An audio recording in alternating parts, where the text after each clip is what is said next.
চাচা, বলেন। আমরা আগে দেখতাম এই জাঙ্গি দিত বাঁশের কাভারি দিয়ে, হুম। আবার দেখতেছি নিচে পলিথিন কাগজ দিচ্ছেন।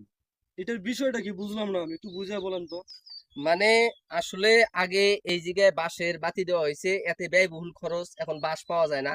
আগে বাঁশ পাওয়া যাইতো, এখন বাঁশ পাওয়া যায় না, যার কারণে এই জায়গায় এই লেড গুলি দেওয়া হয়। লেড গুলি দিলে যে অনেক টাকা সাশ্রয় পাওয়া যায়, অনেক টাকা সাশ্রয় পাওয়া যায়, যার কারণেই এই লেডটা করা হয়।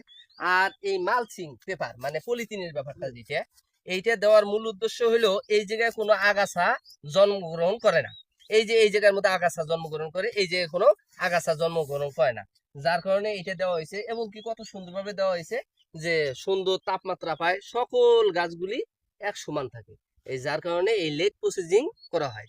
এটা হলো মালচিং পদ্ধতিতে করলা চাষ বলি আমরা। এটা নতুন মালচিং, নতুন প্রজেক্ট আসছে আর কি। হ্যাঁ হ্যাঁ, নতুন নতুন ভাবে এটা করতেছি। দোয়া করবেন, কিরকম হয় আল্লাহ ভরসা।